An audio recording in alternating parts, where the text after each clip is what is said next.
Good afternoon, children. Today we are going to read the poem A Tiger in the Zoo. Let's start. This poem contrasts a tiger in the zoo with the tiger in its natural habitat. The poem moves from the zoo to the jungle and back again to the zoo. Read the poem silently once and say which stanzas speak about the tiger in the zoo and which ones speak about the tiger in the jungle. This poem reflects us a contrast between the freedom and the captivity. It means ये poem जो है वो हमें एक contrast यानी difference बता रही है दोनों में कि आज़ादी में और कैद में होने में क्या फ़र्क है. As we know that everyone loves freedom and freedom is required for the personality development. So everyone loves to be free.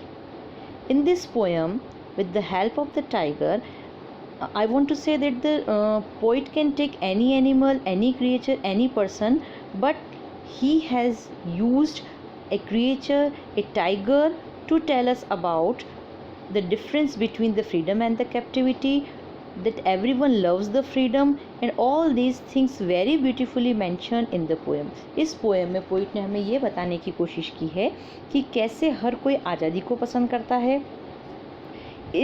यहाँ पर उसने एक एनिमल टाइगर का एग्जाम्पल लिया है और उसने बार बार पोएम में ये दिखाया है कि जब वो how he feels when he is in the zoo and how he feels और imagine when he is in the zoo. वो जब वो जू में होता है तो वो कैसा फील करता है, क्या इमेजिन करता है, क्या डिफरेंस है उसकी लाइफ में जब वो जू में है या वो अपने किसी नेचुरल हैबिटेट यानी कि जंगल या फॉरेस्ट में होता. तो the poem has there is also a personification in the poem. जैसे जैसे हम पोएम पढ़ेंगे हम देखते जाएंगे. देखिए जैसे first in the first stanza, I am going to read the first stanza at first. He stalks in his vivid stripes the few steps of his cage on pads of velvet quiet in his quiet reach. The first word, the stanza begins with the word he. I want to say that if the poet also can use the word it for the animal tiger, poet यहाँ पर चाहता तो animal के लिए it use कर सकता था, grammatically वही करेक्ट है, बट पोइट ने यहाँ पर टाइगर के लिए ही प्रोनाउन यूज़ किया है. इसे हम पर्सोनिफिकेशन कहेंगे, that the poet has used he instead of it for the tiger. He stocks means he stalks in his vivid strips. It means the tiger stalks, यहाँ पर इसका वर्ड मीनिंग है to move slowly or quietly. In his vivid means clear or bright. It means the poet says that in the first stanza he says that the tiger is in the cage in this situation. How he feels, what he is doing, he is moving very slowly, very quietly in the cage, and he has having stripes on his body, and we can see that those stripes are very clear, very brightly shown. उसकी body पर जो stripes हैं वो very clearly और brightly देखी जा सकती हैं और वो बहुत स्लोली और क्वाइटली उस केज में मूव कर रहा है. Why? Because there is a very little bit space, वहाँ पर बहुत कम स्पेस है. That's why he is moving very slowly and quietly, and he is in the cage, that's why he is quiet also. The few steps of his cage, it means he can move only few steps in the cage because there is a very less space. On pads of velvet quiet in his quiet reach. It means pads, you know that the feet of the or we can say the cause of the tigers are padded. आपने देखे होंगे कि जो tiger के जो पैर होते हैं गद्दीदार होते हैं. तो here the poet says that जो उसके जो पंजे हैं वो वेलवेट के जैसे गद्दीदार हैं. And he in his quiet rage, it means rage means anger, he is in anger, in spite of that he is quiet. यहाँ पर उसने दोनों चीज़ देखो ये दोनों कॉन्ट्रोडिक्टरी है कि वो गुस्से में भी है लेकिन फिर भी शांत है। यहाँ पर एक पोइटिक डिवाइस है, हम पोएम के एंड में सारे पोइटिक डिवाइसेस एक साथ लेंगे।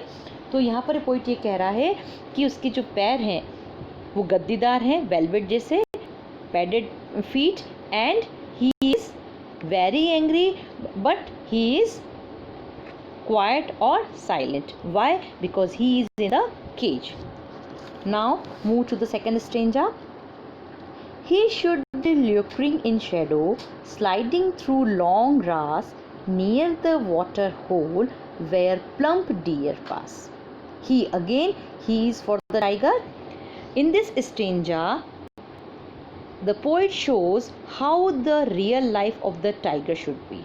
पोइट ये बताना चाह रहा है कि जैसे फर्स्ट स्टेज में उसने बताया कि वो केज में है, फ्यू स्टेप्स ही वॉक कर पा रहा है क्योंकि वो केज में है, बहुत लिटिल स्पेस है उसके पास, वो गुस्से में है लेकिन अपने एंगर को नहीं दिखा रहा है, ही इज़ कंट्रोल्ड, उसने कंट्रोल किया है। अब सेकंड स्टेंजा में हमें पोइट ये बताना चाह रहा है कि उसे होना कहाँ चाहिए था।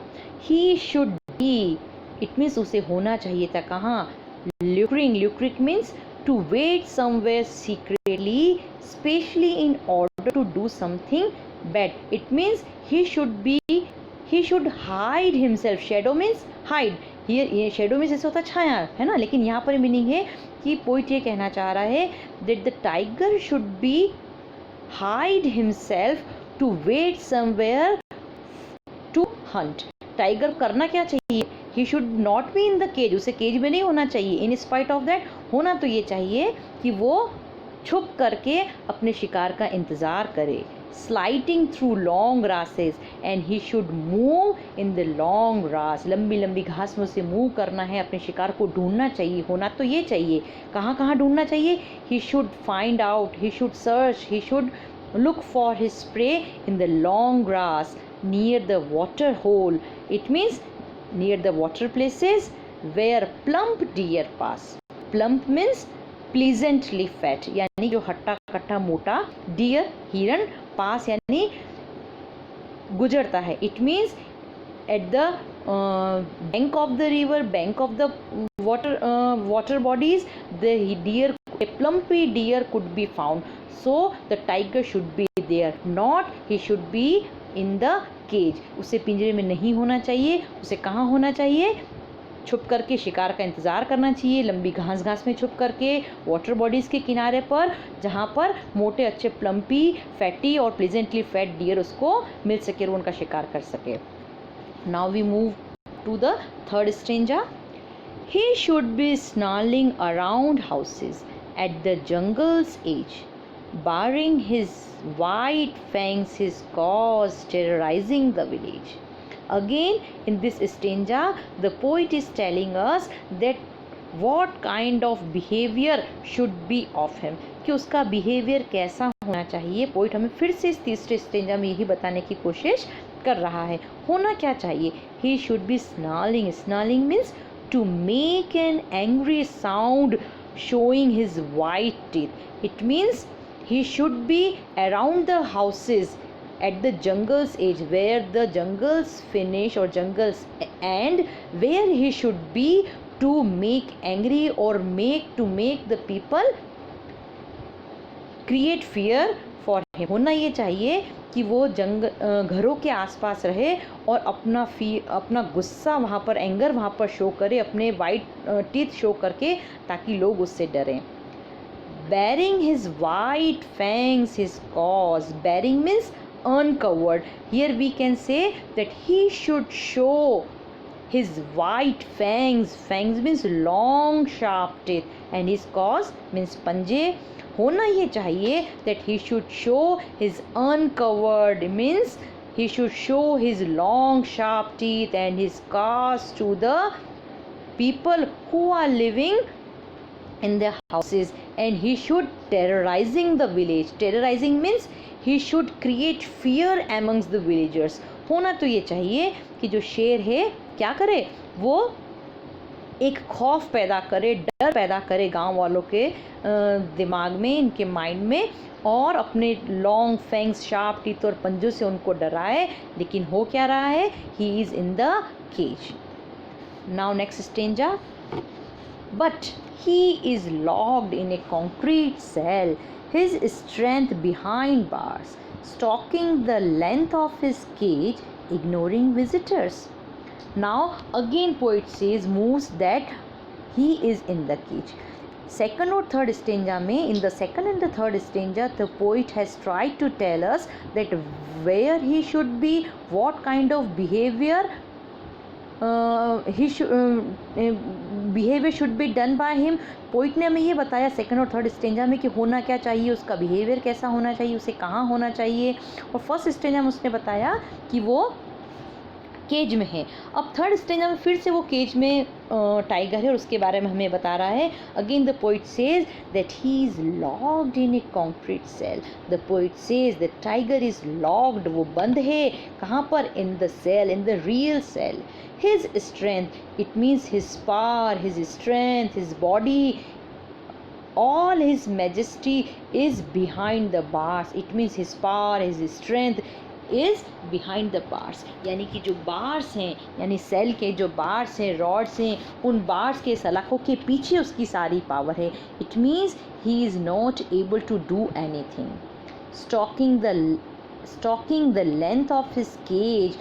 Again the word stalking, which is used in the first line of the poem, that he is just moving very slowly and quietly in the short length of the cage and ignoring visitors. और वो visitors को ignore कर रहा है. He is in the cage, he is in the cell, he is not able to show his powers or strength. He is behind the bars and he is very slowly moving in the cage and he is just ignoring the visitors who came in the zoo to visit him. Now the next stanza.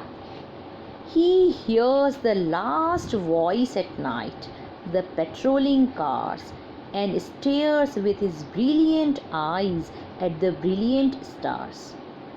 What he is doing?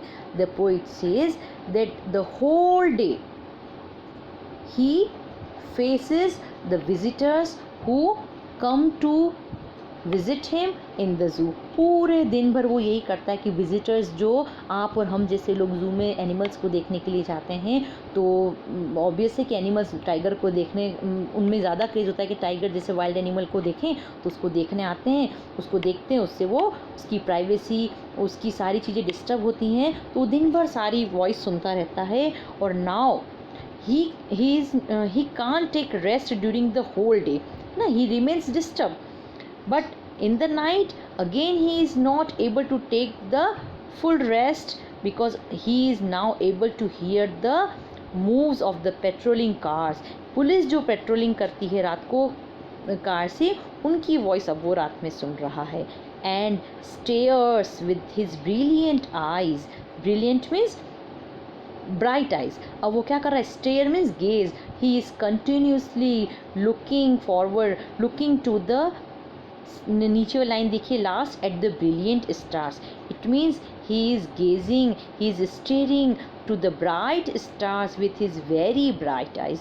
वो अपनी bright eyes से आसमान में चमकते हुए bright stars को देख रहा है. और ऐसे इस पोएम का फिनिश हमारी यहाँ पर होती है. Now we move to the poetic devices. अब हम देखते हैं, ये तो पोएम का एक हमने सारा मीनिंग समझ लिया. अब इसमें कौन कौन सी पोइटिक डिवाइसेस यूज हुई हैं.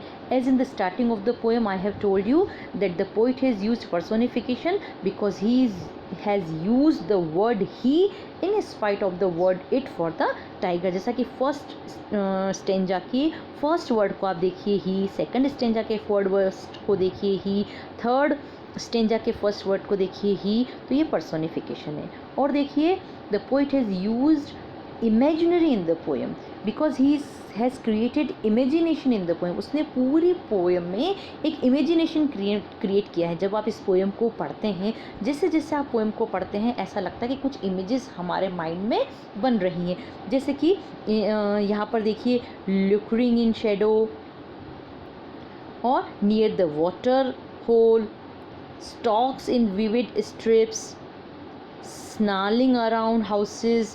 ये सारी चीज़ें बताती हैं कि इमेजिनेशन की वो लोगों को गुस्सा, अपना एंगर शो कर रहा है, केज में मूव कर रहा है, तो एक इमेजिनेशन हमारे लिए क्रिएट करती है।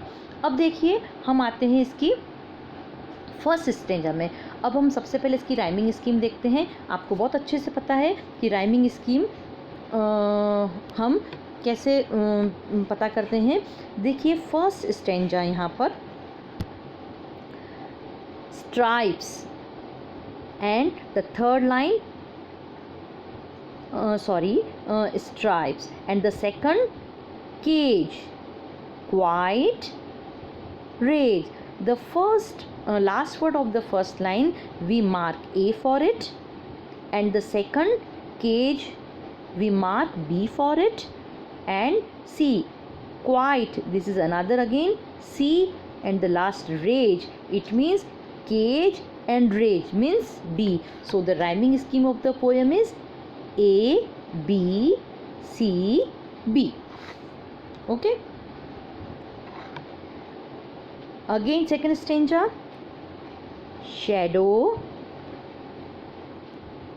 we mark A, grass, B, hole, C, and pass, grass, pass, again B. So A, B, C, B. The same rhyming is applied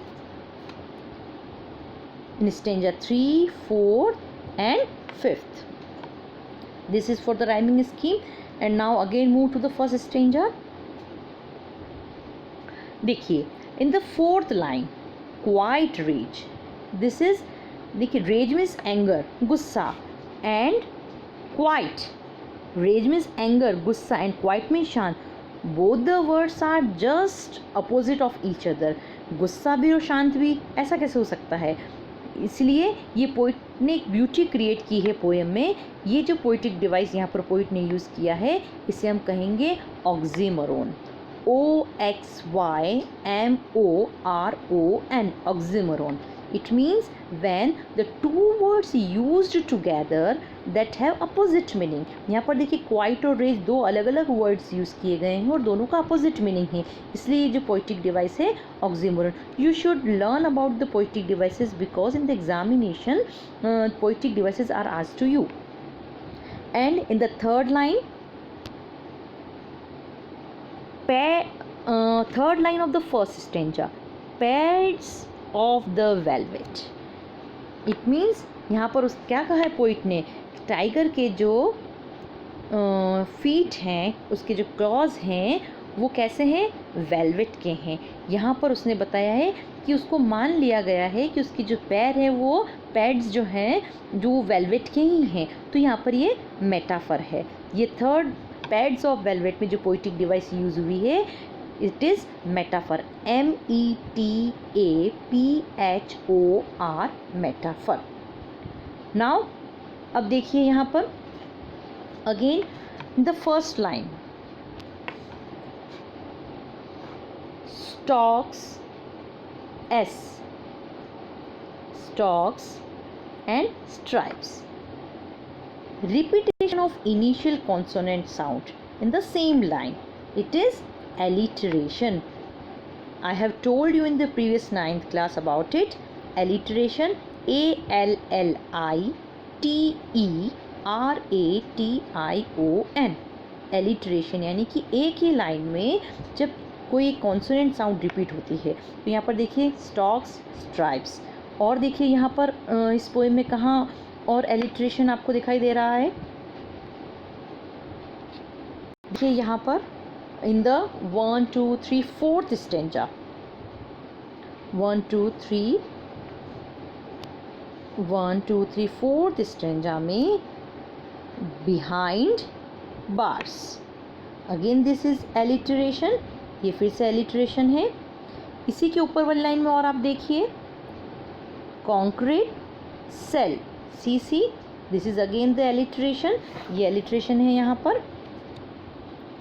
और देखिए पोएम में कहीं कहीं पर वर्ड्स भी रिपीट किए गए हैं. आपको पहले रिपीटेशन ऑफ द वर्ड्स भी है यहाँ पर, जैसे कि आप देख सकते हैं इन the first stanza, quite, quiet. This is the repetition of the words to create the beauty in the poem. यहाँ पर है तो ये वर्ड्स रिपीट नहीं, इसको रिपीटेशन ऑफ द वर्ड्स कहते हैं। एक एलिट्रेशन हमारा छूट गया है, वो देखिए आप फिर से। सेकंड स्टेंजा में plump P pass, this is also alliteration. Okay, एक और पोइटिक डिवाइस इसमें यूज़ किया गया है, बहुत ही सुंदर। आप यदि इसको नोटिस कर पाएँ तो इंजैम्बेंट उसको कहते हैं, ENJAMBMENT। Injambment means it is a term used in poetry to refer to lines that end without punctuation and without completing a sentence। आप देखेंगे कि जब कंटिन्यू किसी स्टेंजा में लाइन बिना पंक्चुएशन के कंटिन्यू कर जाती है, जैसे कि आप देखिए फर्स्ट स्टेंजा में he stalks in his vivid stripes the few steps in the cage, now there is the comma। First line में स्ट्राइप्स के बाद कोई पंक्चुएशन यूज़ नहीं किया गया है, दिस इज इंजैम्बेंट। इसी तरह से सेकंड लाइन में आप देखिए, sliding through the long grass near the hole waterfall. दो लाइन में कंटिन्यूस ये लाइन चल रही है, यहाँ पर कोई पंक्चुएशन नहीं है, दिस इज इंजैम्बेंट। तो इस तरह से ये भी एक पोइटिक डिवाइस है, you should know about it. ये पोइटिक डिवाइसेस जो हमने, एक बार हम फिर से इसको थोड़ा सा रिवाइज कर लें। हमने कौन कौन सी पोइटिक डिवाइसेस देखी हैं? Oxymoron, it means when two words use together that है अपोजिट मीनिंग, यानी कि दो वर्ड्स एक साथ एक ही जगह पर यूज हो जो दोनों में अपोजिट मीनिंग, जैसा फर्स्ट स्टेंजा में आपने देखा क्वाइट एंड रेज, ये ऑक्सिमोरन पे पोइटिक डिवाइस हो गई। एलिट्रेशन आपको बता दिया, repetition of the consonant sound in the same line, वो आपने लास्ट ये क्लास में भी देखा है। रिपीटेशन ऑफ द वर्ड हमने यहाँ पर देखा है कि क्वाइट फर्स्ट स्टेंजा में 2 बार है। उसी तरह से यहाँ पर भी आप देखिए लास्ट स्टेंजा में ब्रिलियंट एंड ब्रिलियंट, ये फिर यहाँ पर रिपीटेशन ऑफ द वर्ड है, ये भी आपसे पूछा जा सकता है। सो टाइगर जो हमारी पोएम है, बहुत ही सुंदर पोएम, टाइगर इन द जू नट शेल में कहा जाए तो पोइट ने हमें इस पोएम के थ्रू ये बताने की कोशिश की है, whether there is a human being और an animal, everybody loves to be in freedom, they required freedom, they love freedom and they want to be free, and through the tiger the poet tell us a difference, a contrast between the freedom and the captivity. Poet ने हमें बताया है कि कैसा tiger को होना चाहिए था, लेकिन वो केज में है और फ्यू स्टेप्स ही चल पाता है, और होना उसे कहाँ चाहिए? अपने नेचुरल इन हैबिटेट में। So he is not happy in the cage, that's why he ignore the visitors, visitors को भी वो इग्नोर करता है इसीलिए, और होना उसे नेचुरल हैबिटेट में चाहिए, और हर कोई अपनी फ्रीडम को पसंद करता है, जैसे कि इस पोएम में एनिमल टाइगर को बताया गया है। So this is our poem. Okay children,